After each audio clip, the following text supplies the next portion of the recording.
예, 안녕하세요. 월간 치과계 독자 여러분, 예, 송철수입니다. 예, 지난달에 이어 이번 달에도 세무법인 진명의 정오현 세무사님을 모셨습니다. 네, 안녕하십니까. 정오현 세무사입니다. 네. 지난달에 이어서 또 뵙네요. 네, 좋습니다. 계속 좀 나와주시면 좋을 것 같습니다. 감사합니다. 그래서 이제 우리 정오현 세무사님은 네. 교정학회, 구강-아간면학회, 턱관절학회 고문 세무사이십니다. 그래서 이번 달에도 좋은 말씀 청해 들어보시고 싶어서 다시 모시게 됐습니다. 그래서 이번 달에 해주실 말씀은 뭐 어떤 거? 이번 시간에는 가장 이제 민감해 하시는 부분이죠. 예. 세무조사에 대해서 한번 얘기 나눠보는 시간 갖도록 하겠습니다. 그럼 오늘 어떤 순서로 말씀을 해주실는지? 예, 첫 번째로 치과 세무의 특성에 대해서 간단하게 얘기 나눠보고요. 두 번째로 최근 세무조사 동향은 어떤지에 대해서 최근 동향 나눠보고 그리고 마지막으로 세무조사에 대한 궁금증 몇 가지를 가지고 얘기 나눠보는 시간 갖도록 하겠습니다. 네.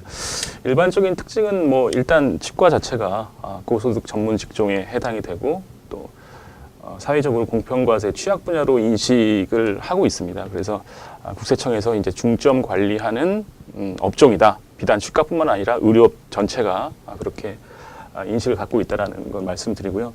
조사가 진행됐을 시에 이제 중점적으로 검토하는 사항은 치과가 아무래도 다른 병과보다 평균적으로 비보험 비율이 높다 보니까 그렇죠. 보험 수익 금액을 일단 파악하고 그다음에 비보험 수입이 얼마인지 뭐 이런 것들. 뭐 예를 들어 내과하고 비교를 해보면 이제 보통 내과 같은 경우 보험 매출 비중이 70%. 그렇죠. 이렇게 되는데 치과 같은 경우 이제 서울 기준으로 하면은 보통 이제 비보험이 오히려 80% 이렇게 되기 때문에 다른 병과에 비해서 이제 훨씬 일반 수익 금액이 높은 거고요. 그리고 비보험 수익 금액이 높다 보니까 현금 수익 금액 누락이 없는지 그런 파악을 중점적으로 하게 됩니다. 따라서 뭐 차명 계좌 사용 여부라든가 이런 것들을 자연적으로 볼 수밖에 없을 거고요.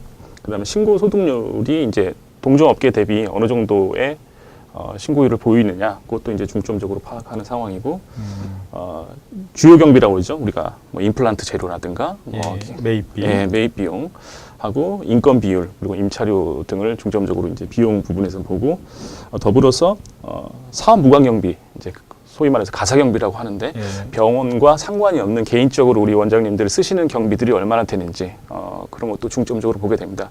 중점적으로 볼 때는 뭐 원거리에서 쓴 비용도 보지만 또 복리후생비라는 명목으로 비용 처리를 했는데 보니까 이제 공휴일이더라. 뭐 그러면 그런 부분도 이제 조사 시에 이제 부인되는 경우. 그러니까 이제 뭐 거의 뭐 이렇게 이제 수입 쪽 수입하고 뭐 소득률 요거가 이제 중점 사항이 되겠네요. 그렇습니다. 그리고 또 이제 사업 무관 경비가 얼마나 되는지 이런 것도 그리고 중요한 사항이 될 수 있겠습니다.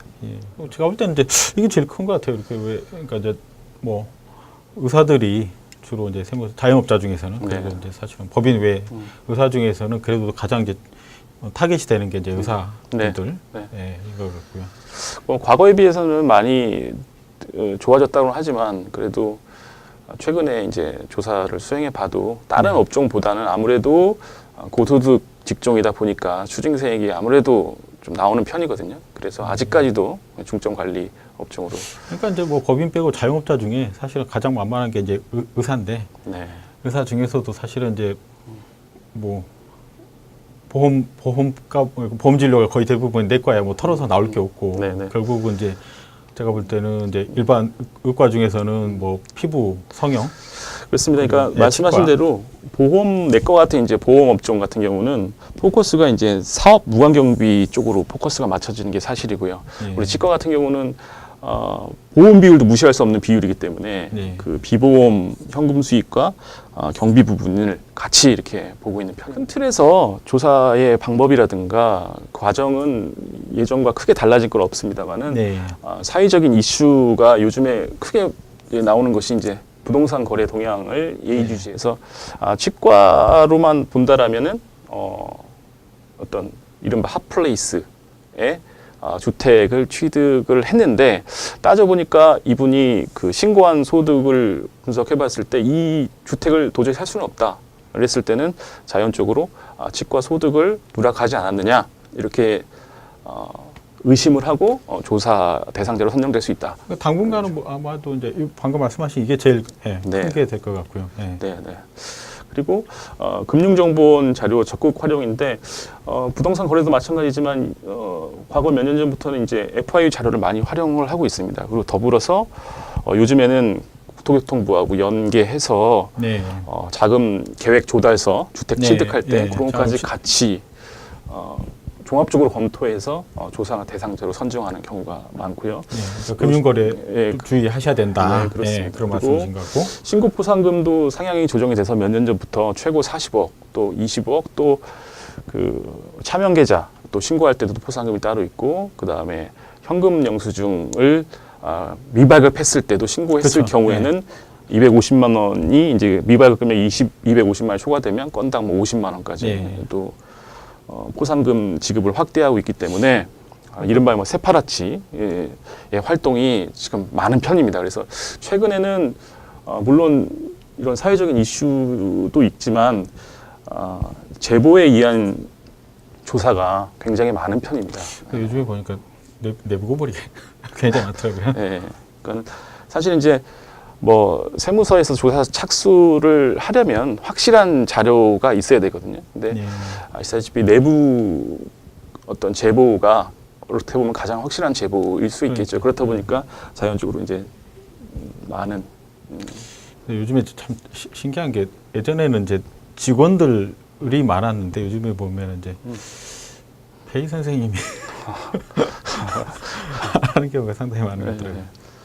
이 그 그림은 전형적인 그 매출 누락의 사례라고 볼 수가 있겠는데요. 근데 국세청에서 이제 배포한 자료인데 환자에게 현금 결제를 유도를 하고 그 대신 좀 할인을 해주겠죠. 그러니까 이제 그러면서 뭐 성형외과 사례 같아요. 예, 성형외과 사례입니다. 그래서 현금 결제를 유도를 하고 이에 관련된 어떤 차트라든가 그런 것들은 이제 외장 하드에 저장을 해놓는 방법. 그래서 직원명의 차명 계좌라든가 이렇게 분산 입금을 한다든지 또는 이제 이런 자금으로 해외 여행이라든지 또는 고가의 어떤 회원권 등을 취득을 해서 적발된 사례입니다. 이런 경우에는 일단 현금 결제 10만 원 이상은 무조건 현금 영수를 꺼내야 되기 때문에 그렇죠. 당연히 네. 미발급 과태료 대상이고요. PCI. PCI 분석에 의해서 조사가 이루어질 수도 있고 또 제보에 의해서 이루어질 수가 있고 여러 가지 방법이 있겠죠. 예. 네. 근데 여기는 실제로 어떤 것들이 됐을까요? 제가 볼 때는 제보? 아니면 직원이 제보? 그러니까 차명 계좌 여러 가지 이제 요것만 본다면 세 가지도 있을 수가 있겠죠. 네, 세 가지의 가능성이 있습니다. 첫 네. 번째는 이 과정에서 제보가 있을 수 있고 그다음에 그러니까 직원이 직원이나 그다음에 어떤 뭐 제보. 환자들에 대한 제보. 있을 수가 있고 두 번째가 이제 차명 계좌를 사용했기 때문에 FIU에 의해서 FIU 의심 거래 계좌로 분석이 됐을 수가 있고요. 그 다음에 세 번째로는 이제 회원권? 예, 이렇게 하면 회원권에 의해서 PCI에 의해서 신고 소득과 등록세 차익 취득세 때문에 내니까 예, PCI PCI에 의해서도 조사 포착이 될 수도 대상자로 있겠고 있습니다. 굉장히 일반적인 이제 뭐 누락 사례인데 여러 가지 단계에서 예. 적발될 수 있는 위험성이 굉장히 크다 이렇게 말씀드립니다. 일단은 제가 볼 때는 뭐 차명 계좌 요거는 뭐 사실은 이제 예전부터 계속 말씀드리기만 이건 폐가망신의 지름길이고 근거가 남는 걸 안 만드는 게 제일 좋은 거잖아요. 일단은 뭐 이 사례에서 보듯이 회원권 취득이라든가 뭐 취득액수를 납부하는 자동차, 네, 그렇죠. 또 뭐 부동산 같은 경우에는 네. 바로바로 국세청에서 파악을 할 수 있기 때문에 어떤 자기의 신고 금액과의 비교를 위해서 불필요한 오해를 사지를 않아야겠죠. 이 부분은 송 대표님께서 한번 좀 설명을 해주시죠. 뭐 예전에도 이제 몇 번 다뤘던 부분이라, 네. 예, 그래서 결국은 이제 그 지난번에도 몇 번 다뤘지만 CI에 대한 건데 결국은 이제 제가 볼 때는 아까도 이제 세무사님께서 얼핏 말씀해 주셨지만 이제 요즘에 지금 정부에서 지금 고강도 부동산 대책에서 국토교통부에서 지ex을 잡겠다 그랬는데 이제 지금 안 잡히고 있는 상황이기 때문에 지금 이제 아시겠지만 뭐 정부에서 할 수 있는 걸 이제 공급에서 뭐 보유세 올린다든지 뭐 여러 가지 또 방법이 있겠지만 사실은 세무조사만큼 더 확실한 건 없잖아요. 네, 그래서 네. 제가 생각할 때는 뭐 그 당분간은 그러니까 제가 생각할 때는 이제 결국은 PCI에서 이제 자산 증가 사실은 이제 치과 원장 입장에서 이거 제일 큰 게 결국은 이제 주택이잖아요. 예, 네. 주택이나 아파트 시키면 아파트나 뭐 건물 구입하시는 거. 그러니까 이거 좀 생각을 하셔야겠다 이런 생각이 들고 혹시 뭐 그거 관련해서 어떻게 한번 좀 해주실 말씀? 다주택자들, 네, 다가구죠. 다주택들, 네. 뭐 일반적으로 다주택자라면 뭐 1세대 뭐 3주택이라든가 네. 그런 소유자분들께서 새로운 주택을 이런 투기 과열지구 이런데 구입하실 경우에는 다시 한번 고민하실 필요가 있을 것 같아요. 물론 이런 뭐 지역이라도 주택 취득 자체만으로 바로 이제 세무조사를 이어지진 않습니다. 당연히 이제 신고를 많이 하고 그에 맞게끔 취득하시는 데는 전혀 문제가 없죠. 이제 다 저한테 그 전화 오시는 분들 보면 꼭 사고 싶은 분들이에요. 그렇다 보니까 안 살 수는 없고 그렇다고 이렇게 뭐 당장 자신 있게 사셔도 문제 없다라고 제가 말씀을 못 드리니까 뭐 있는 소득 금액도 이제 좀 따져보고 가처분 소득 금액도 따져보고 대출 규모라든가 이런 것들을 말씀드리면서 좀 그러니까 얘기를 드리죠. 뭐 그 세무사님 같은 경우는 이렇게 이제 원장님들하고 이야기하면서 이렇게 마지막에 이제 가처분 소득이 얼마라고 알려주신다면서요? 저희는 이제 이런 부분이 PCI가 몇 년 전부터 굉장히 중요한 그 중점 관리 사항이기 때문에 굉장히 신고를 하고 그 이후에 이제 이렇게 신고해서 지금까지 그럼 누적된 가처분 소득은 얼마인지를 그 방문 시 때마다 알려드리는 편입니다. 그러니까 이제 가능하면 뭐 손낙인이 피해가라고 네. 올해 내년에 이제 부동산 취득 같은 경우는 가능하면 이제 네. 뭐 조금 예. 안 하시는 게 좋겠고 네. 만약에 또 꼭 해야 되는 그런 상황이 있으면 짧게는 세무사님하고 네. 이제 좀 전화를 해서 연락을 하셔가지고 한번 좀 이야기를 해보시고 그 다음에 결정을 하시는 게 네. 예, 제일 좋을 것 같아요. 네. 이제 보통 하는 얘기가 개원 초기에는 세무조사 안 나온다 이런 얘기가 있는데 뭐 제 경험칙상 뭐 1년 차, 2년 차에도 나오는 경우가 봤었고요. 1년 차에 예.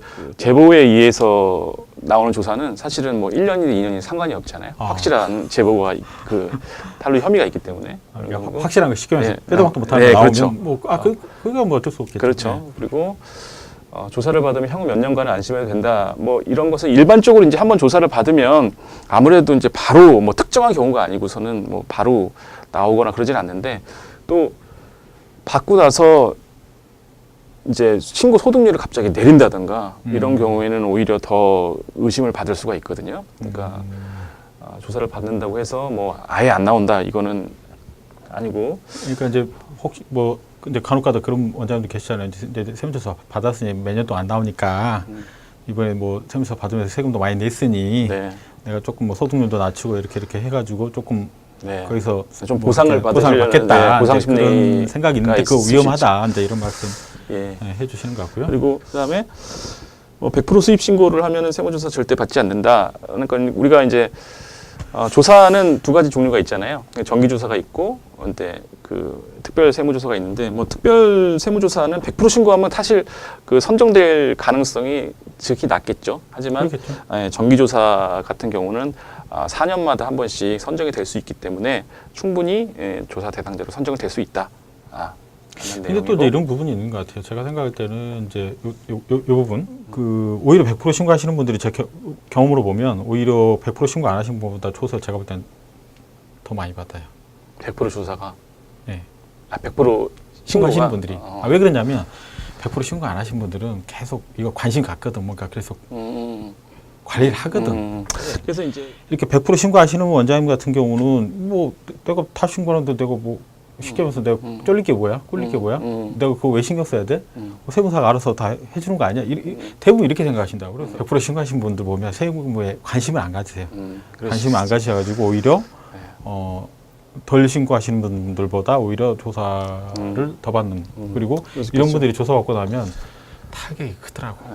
심리적으로 한 번 맞고 그냥 제가 볼 때는 녹다운 되는 경우가 되게 많아요. 그리고 사람이 털어서만 하는 거 없잖아. 네, 뭐 그 금액의 차이는 있겠지만 어찌됐든 한번 조사가 시작되면 심리적인 또 부담도 있고요. 또 진료하시는데 영향이 있으니까 좀 관심을 갖는 게 중요하다. 100% 신고를 하더라도 관심을 갖는 게 중요하다는 말씀.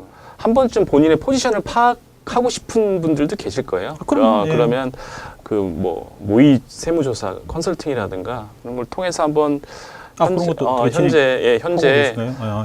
만약에 세무조사가 이루어졌을 때 예상 추징세액은 어떻게 되고 또 개선할 방향은 무엇인지 한 번씩 확인해 보시는 방법도 있을 것 같습니다. 그것도 굉장히 좋은 방법입니다. 네. 그럼 미리미리 네. 원장님께서 이게 나중에라도 문제가 될 수가 있겠다 없겠다 정도 판단하실 수 있는 어떤 센스는 가지고 계셔야 된다. 네. 그리고 문제 생기기 전에 미리미리 네. 세무사님하고 이야기해서 네. 준비를 하시는 게 네. 중요하다. 이제 이 말씀 드리면서 네. 이번 달 시간은 여기서 마치는 걸로 하겠습니다. 감사합니다.